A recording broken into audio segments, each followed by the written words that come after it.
Hello and welcome on the product track. I'm extremely excited for the first speaker who is going to open that track because she's my user experience Polish queen. Yeah, Iga Mościchowska is not only the author of a great book, but I'm not going to say the title because it is in Polish, and I think like some of you might not understand. But you can check the book. But also, she's the heart and the head of the UX experience design field on the AGH University, and today she's going to bring us a very important topic. It's going to be all about the research. I'm not sure how many of you try to do the research in any product that you're working on, but I'm sure some of you did. And Iga is going to tell us how to nail it down, what are probably some pitfalls, and what could go wrong and what could go great. So if you could just give her the round of applause, it would be great, because it's her first offline experience, and I think for some of you as well, for sure for me. So let's just put our hands together for Iga Mościchowska.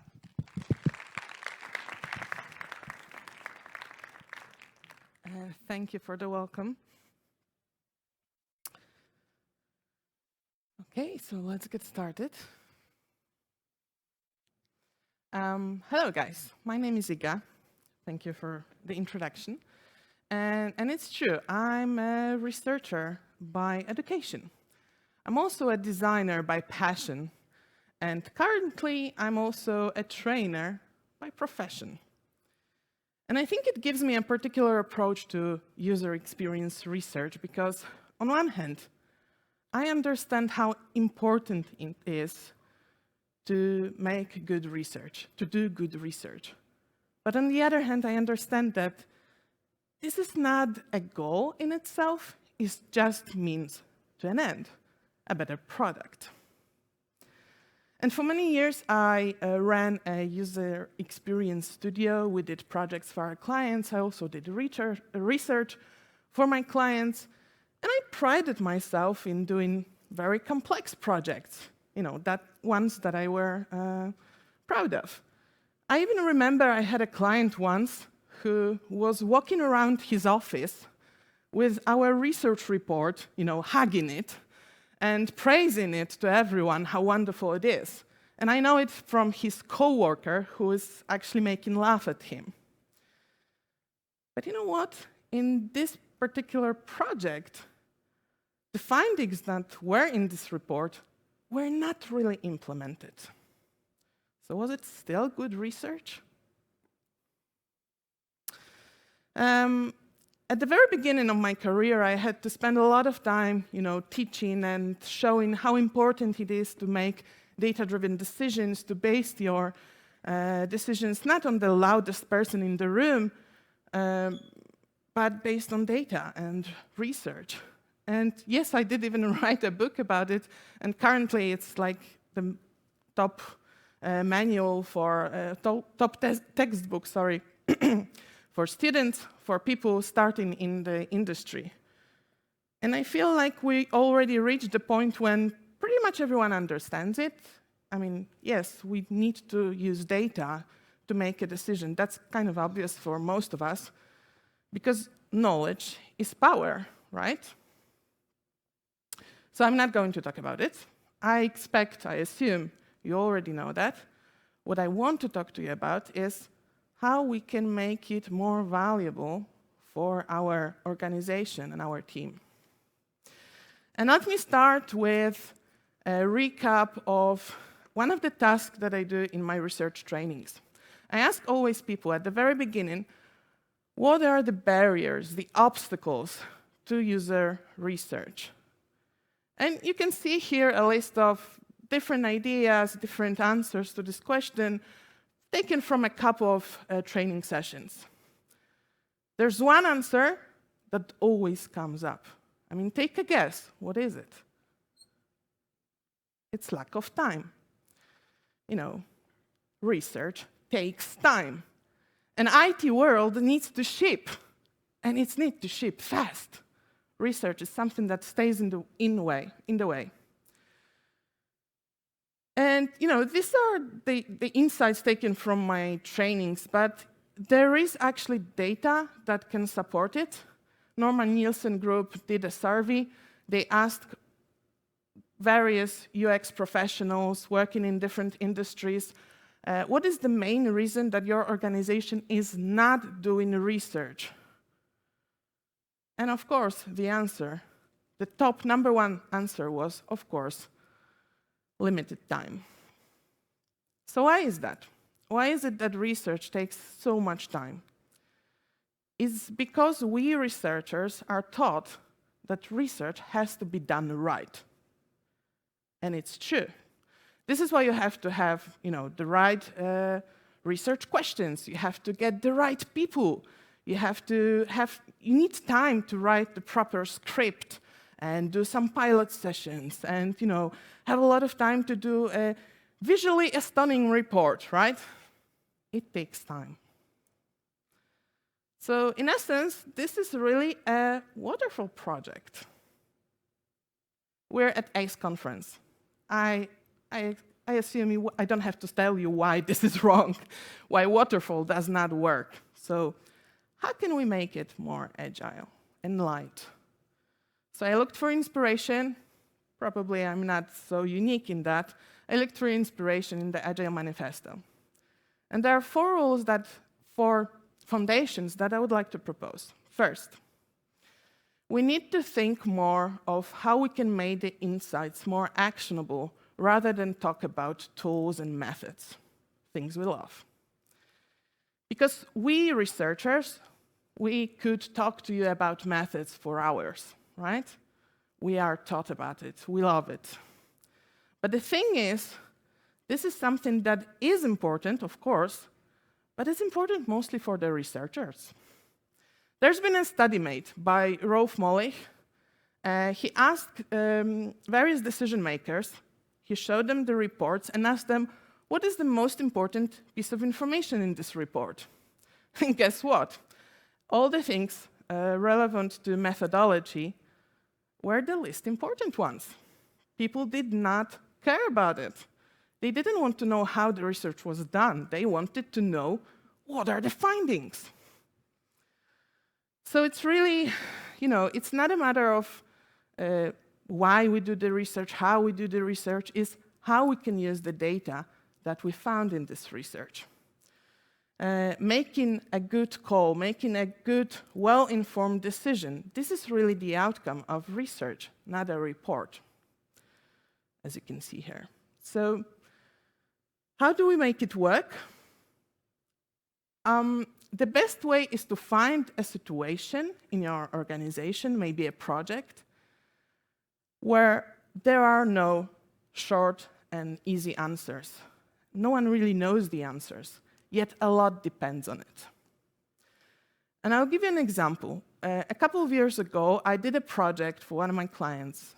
They were on the verge of extinction, their company. Why? Because they were a publishing house.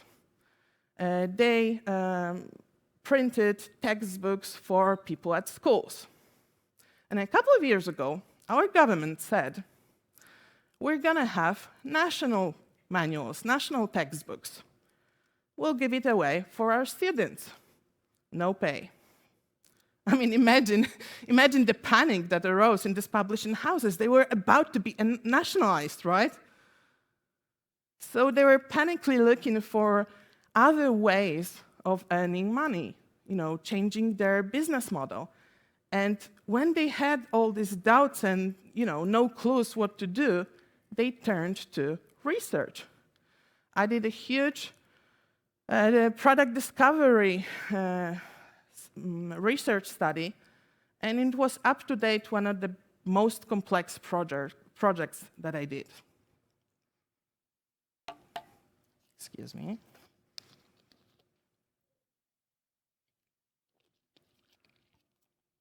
Why was it so complex? Because this was times of uncertainty. And so instead of spreading research and research people throughout your organizations on different teams and projects, it is much better to find one important problem, one question, one project that, a lot of depends on it, but there are high stakes as well and high risks. If you find this type of project, then it will be easier to show how data can help you make a good call. And if you're looking for such projects, you might use this matrix. You want to find a project or a question or an issue that is both important and to your business, that has a lot of uncertainty and a lot of complexity, but also, a lot depends on it. This is when you want to use research. The second rule. In order to have people look at the data, you need to make sure that they can actually look at the data. And unfortunately, a 100-page report is not really a definition of accessibility, right? This is why I'm a big fan of atomic research.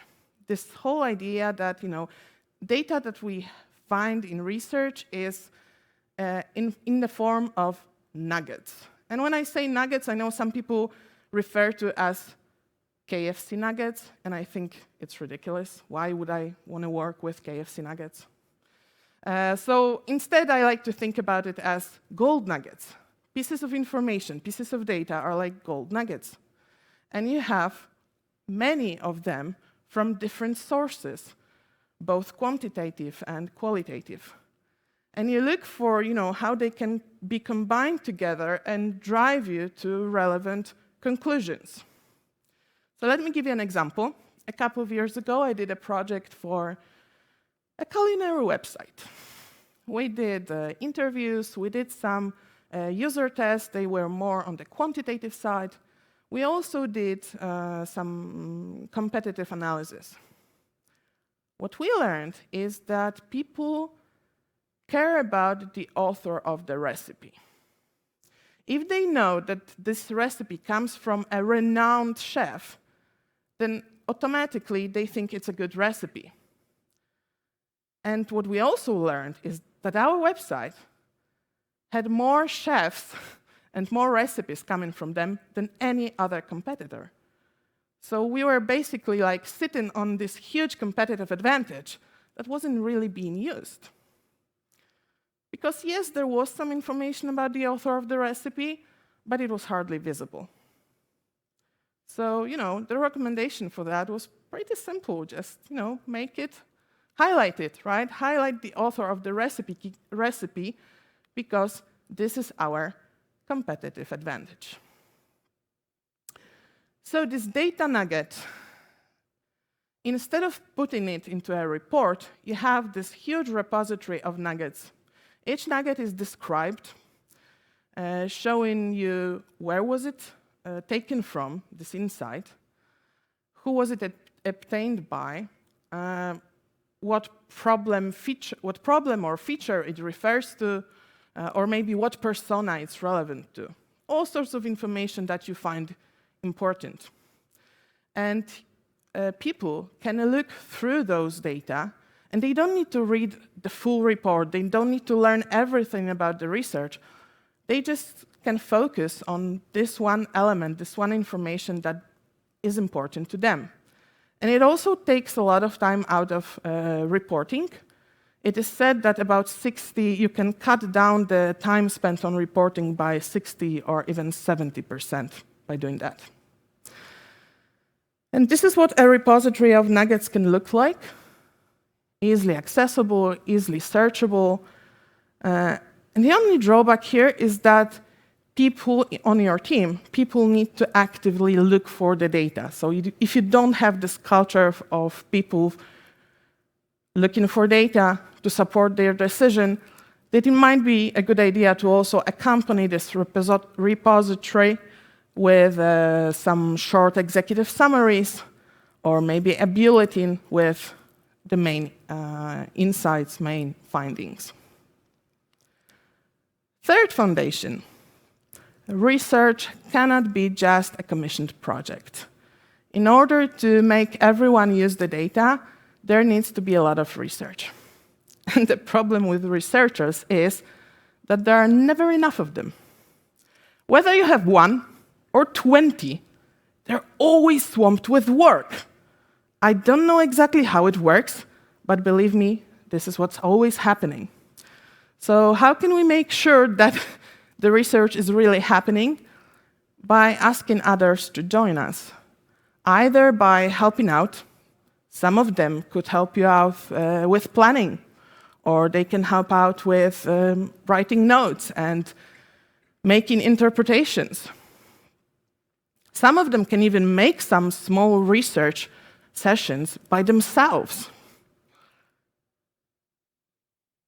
The first time I heard about it, my inner researcher trembled. What? How can someone with no formal training about research do research? Because especially, in times when people think, oh, research is so easy, you just ask questions, right? And they end up asking questions like this. For the record, it's not a good question. So how can we make sure that we get those people past this peak of mountain stupid? But we don't want them to hit rock bottom as well. We don't want them to go in the valley of despair because we need them to do research, right? So how can we achieve it? Well, first of all, make some training sessions for them so they can learn that doing research is not that easy. There are dangers there, but there are also rules you can follow. Then provide them with resources, templates, best practices, good examples, so they can use them, and it keeps them from forgetting about the rules that they've learned in the training. But there's also a third element that I find most important. You need to have a buddy system. So you need to have a system of fellow researchers, people who have the experience, have the knowledge, and they will give you a helping hand. They can either answer your question, they can help you out, show you the relevant information, or they can even look at your script, at your questions, and just make sure that the quality is okay. If you don't want to make people who do research in your organizations, you can still ask them to join you with research itself. For example, ask them to join you in planning sessions. And I think this is a vital element of the process. This is why I created this research planning canvas. Invite your team members and ask them what it is that you would like to learn, what it is that you don't know, what are your hypotheses about the users or their use cases. And that will make not only your research better, but it will also make sure that they want to learn about the findings. Why? Because these are answers to their questions. And also, you can invite them for observing the research, taking notes, and also making interpretations. What's great about it is that you spread this knowledge, this data taken from research, before you even get to the report. And besides, everyone likes to look at users, and watch them and observe, especially if you do research in the field. This is an example from my clients. They wanted to engage their company more in research, and what they did was an initiative called Pracuj Serve. They created a series of interviews, user tests, surveys, and other methods. They were conducted in a couple of cities on the seaside. They had this huge stall right next to the beach. And they had people gathered from their company who would help out with the research. Testers, product managers, designers, business analysts. They were all conducting research there. I mean, who wouldn't like to go to the seaside, right? Everyone loved it. So much that they asked for another round next year. And even though I think it's a great idea, great case, it's still a project. It's still something that happens, that is a waterfall project, basically. And research needs to be more continuous. It needs to happen all the time, not only every now and then. Because getting the research machinery ready, find the right people, and just to get it started takes a lot of time before you actually can talk to people. So this is what I like in this idea of continuous research, that every single week, your team members are expected to talk with at least one user. And I think it's a great idea, especially for product managers, because it lets them not only understand the user needs, but also make a habit out of testing your assumptions. And that's important. What I also like about this idea is that research is something that has to happen. It's not something that, maybe one day, if we have enough time, that never works. It has to happen. It makes a routine out of it, and it kind of normalizes getting in touch with users. However, the most daunting side of research is finding the right people. Everyone hates recruiting. So, in order to make research happen, you need to ease the pain of recruiting and finding the right people. One way of doing it is by using an existing user panel. For example, like you can see here, user interviews. I'm not a fan of this solution. There are so many professional respondents there. It's just not good quality. However, you can try to build your own user panel as well. This is an example on the right from Atlassian, who in 2 years, they managed to gather over 50,000 respondents, their customers, in this user base. And that made it very simple to find the right people at the right time. So how can you make it? Well, you can use some moderated tools as well, because continuous research is not just about doing weekly interviews. It's also about using automated research, like product analytics, or short surveys. You should intercept your users while they are performing some important task on your product and ask them relevant questions right there at this time. And when you do that, this is an example by Sprig, who also has a tool that allows you to do so. At the very end, you can also ask them, would you like to participate in our future research? If they say yes, you have your user panel. And the last element that takes a lot of time in research and is difficult is analysis. And to make it less time-consuming, you can start the analysis every single day after a couple of sessions that you're running. Gather all the observers, ask them what are their top findings, talk it through, try to interpret it, make this short session, and afterwards, when you finish all your research, it will be much easier and quicker to do the proper analysis.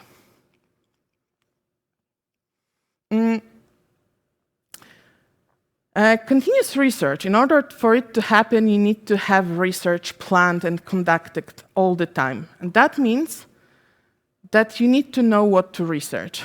Not only right here, on demand, but also in the future. What is the data that will be needed by your product team in the future?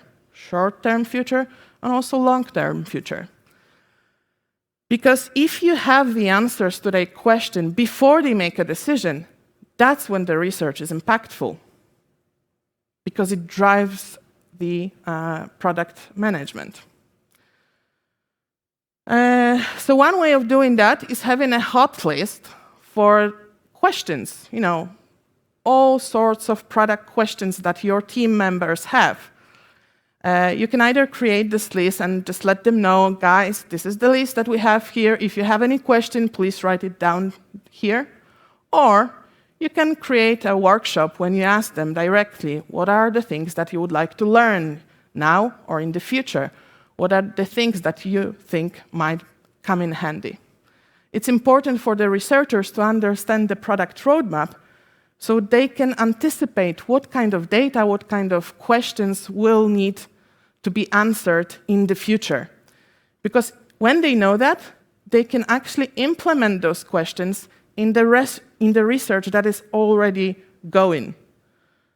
So the idea is you're testing not only what's important right now, but you're also starting to test and research things that will be important in the future. And these are the main foundations that I find important, and also a couple of tips that, in my opinion, works, and you can try to implement them in your organizations as well.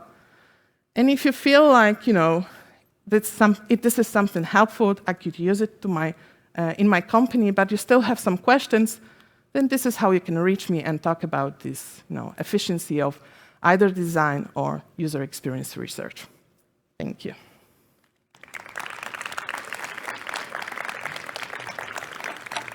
Thank you, Iga. We couldn't imagine a better opening for the product track, I believe. So, taught by the experience from 3 years ago, we have like 5 minutes break, just to make sure that everyone has enough time to change the room if you wish to change the room. If you love this room, you can stay here for the whole 2 days. I have no problem with that. But the next talk will start 12:20, and it will be actually Marcin Hyła and goal metrics for beginners and advanced. So if you want to join it, just be here 12:20. And give maybe one more little applause for Iga. One more. Thank you.